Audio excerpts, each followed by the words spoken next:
where did this all came from? You started from making $40,000 a year, being 25. Not 44. $4,000 a year. Yeah. So that's a lot less. And what happened? So you were doing that, right? You were doing your thing. What shifted in your mind? What changed? A lot of things. I think I was just waking up in the morning and going through the day and going to bed at night. But I think that's what most people do. And I hadn't gone to school. I only had 2 months high school. I never had a good job. But I couldn't hold a job. I wasn't a good employee. I would just do enough so I wouldn't get fired. But I got fired a lot. And I met a man, and Ray Stanford in Toronto. And I'm from Toronto. And he got talking to me. He said, "Why don't you change the way you're living?" Well, you know, it never entered my mind that I could or that I should. I didn't give any thought to it. And in looking back, I don't think most people do. You know, people that are watching your material or that are familiar with me or my seminars, they're thinking of what they're going to do with their life. But they're in the minority. 90-some% of the population are lost. And I was. I had never done anything of any consequence. I was earning $4,000 a year. I owed $6,000. So, I mean, if I had taken all the money I earned for 18 months and paid debt, I would have just broken even. I'll tell you one thing I've learned. If your goal is to get out of debt, you'll probably stay in debt forever, because that's what you're thinking about. And I quit thinking of debt and I started to think of earning money. When you think of something, what you've done is you've flipped your brain onto a higher frequency. The very fact you can see it is all the proof you need to know you could get it. What you have to do is raise your level of consciousness to that frequency. And then you will attract whatever's on that frequency. You know you have a level of success that most people would wish for. Most people, I think most people, if they would envision the success that you have at the moment, or that most successful people have, they would say, if I would have that, I would not work again. What makes you get up every morning, going in your age, right? It's not the same as being 25, it's not the same as being 30. What makes you, what's that purpose, that motivation inside of you that makes you wake up in the morning and work again and just inspire people? The people that quit work and retire, they don't even understand who they are. We're not made for work. Work's made for us. Right. What we've got to do is find out what we love. And then you have to do it because you love it. And so age, time, space, just nothing to do with it. Your mind is full of the idea. You get up, you wake up, you get up. You've got to get going because you got places to go and things to do, people to see. Because you're in love with an idea. See, when people quit, like 3 Feet from Gold, they weren't in love with that idea. They were going after the money.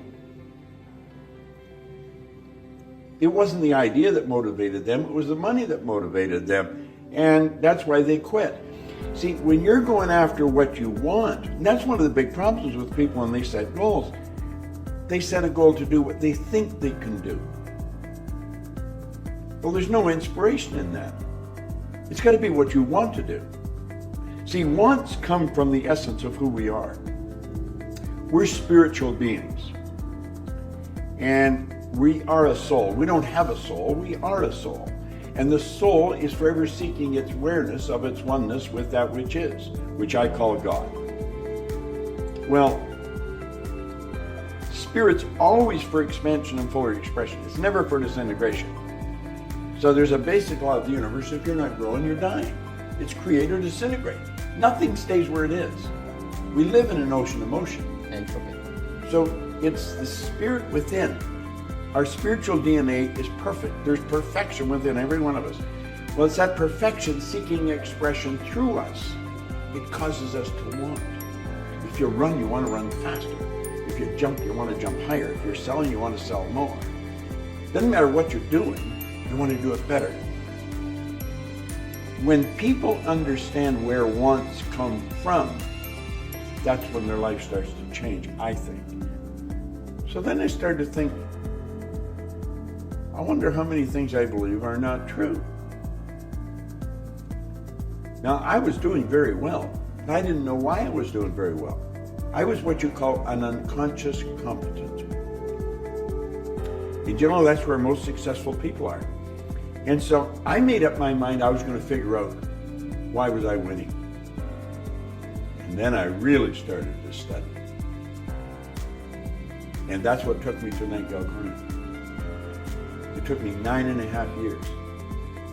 And when I figured it out, all I wanted to do was teach it. That's all I did.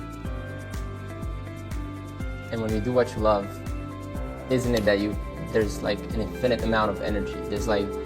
Well, you see, you don't get energy. All the energy there ever was or ever will be is omnipresent. It's evenly present in all places at the same time. You don't get energy, you release energy. You're just an instrument that energy flows through. Desire is the triggering mechanism that releases the energy. When you've got the desire, you've got the energy. If you haven't got any desire, you haven't got the energy. So you're just blocking it. Well, yeah, exactly. That's exactly what you're doing. So you're a channel that it flows through. And when there's no desire, you're just a wall. That's all. Blocks everything. If I want to do something, I find somebody that's already done it. And then I do exactly what they tell me. It's a simple rule to follow. I don't read novels. I don't watch movies. I watch documentaries or things like that where I can learn. I'm only interested in studying something that can cause me to become more of what I'm capable of being. See, I think we're all hardwired to do something really special with our life. And that's all I want to do. I'm really good at what I do. I could walk by a person in the hall like that, I could tell them exactly what they're like. I could read their energy like a book. Everything goes on the inside, shows on the outside. See, we're gifted with faculties of the mind that the average person knows nothing about. You have intuition, the will, reason, imagination, perception, memory. That's what separates us from all the rest of the forms of life. We go through school and never learn anything about it. You'll hear people say they have a bad memory. There's no such thing as a bad memory. Everybody has a perfect memory. It's just weak. They've never developed it. Our imagination. Your imagination is the most magnificent. Hill said it's the most marvelous, miraculous, inconceivably powerful force the world's ever known.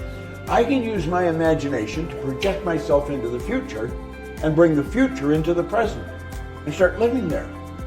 You work from the imagination. You don't work to it. You work from it. Backwards from the result. Yeah. Nobody can do it for me. Nobody can do it for you. Nobody can do it for me. You got to do it for yourself. You've got to wake up. You see, all we're ever going to get is awareness. We've already got everything.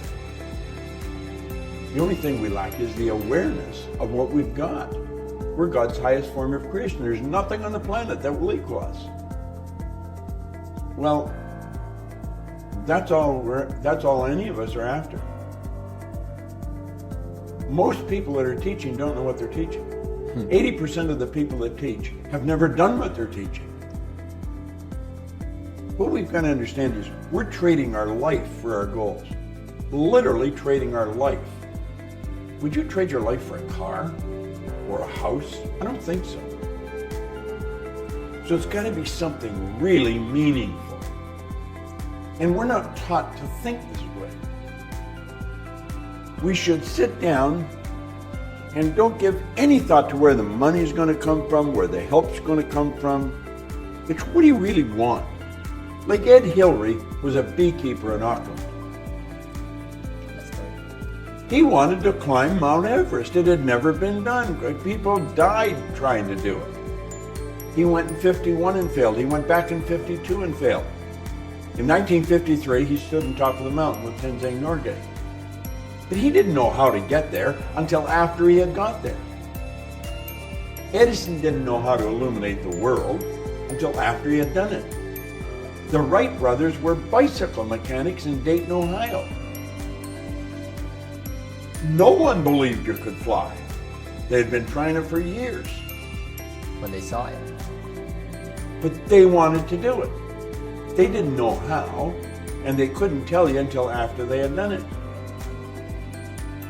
Now, the first flight only lasted 12 seconds. And the naysayer said, yeah, but they only were up there for 12 seconds. They said, we not only got up there, we kept the damn thing up there for 12 seconds. So when a person sets a goal, they've got to say, what could I want? If I just let my mind just wander, use my imagination, how do I really want to live? That's what they should be doing. That's where it should start. And then don't listen to anyone that tells them they can't. Go to someone who has done something and ask them, what should I do? And then do exactly what the person tells them. Simple formula. It's not very difficult. If it had been difficult, I wouldn't have figured it out. Then what's stopping people? Ignorance. Ignorance. That's all the problems in the world come from ignorance. That's the purpose of life, overcome ignorance, develop awareness. The only way to overcome ignorance is through knowledge. And the only way to get the knowledge is to study. Most people, they finish school, close the book, say, that's over, I'm never going to open another book as long as I live. They're screwed, it's all over. Doubt and worry is on the negative side of life. Understanding is on the positive side. Right. Doubt and worry comes from ignorance. Understanding comes from knowledge, but you got to study to get it. Doubt and worry are a psychic disease. It's an intellectual exercise. They're using their intellectual factors to build a negative idea, and that's all they see. They take and internalize that, and they get emotionally involved with it. It goes from doubt and worry to fear. They've emotionalized the doubt or worry. It turns into fear. The fear is in the emotional mind, and the emotion must be expressed through the only instrument it can be expressed through, the physical body. So it moves the body into a state we call anxiety. Anxiety is never expressed. Anxiety is suppressed. The suppression turns to depression. They ball it up inside. They suppressed the fear. It turns into depression. The depression turns into disease. The disease turns into decay. St. Clair Lewis was right. He said, we don't die, we kill ourselves. Now, what is the opposite of all that? You go from ignorance to doubt and worry, to fear, to anxiety, suppression, depression, disease, disintegration. Go over on the other side. You go from understanding to emotional state called faith. You just know it's going to move in form because you understand the law. Faith isn't believing something you can't see. Strange thing about faith and fear, they both demand you believe something you can't see. Why would people choose fear over faith? Because they're ignorant. So you go from understanding to faith. The faith manifests on the physical plane, not as anxiety, as well-being. The well-being is not suppressed, it's expressed. And the expression turns to acceleration. You're building energy. And that is because there's no disease, you're at ease. And that turns into creation, not disintegration.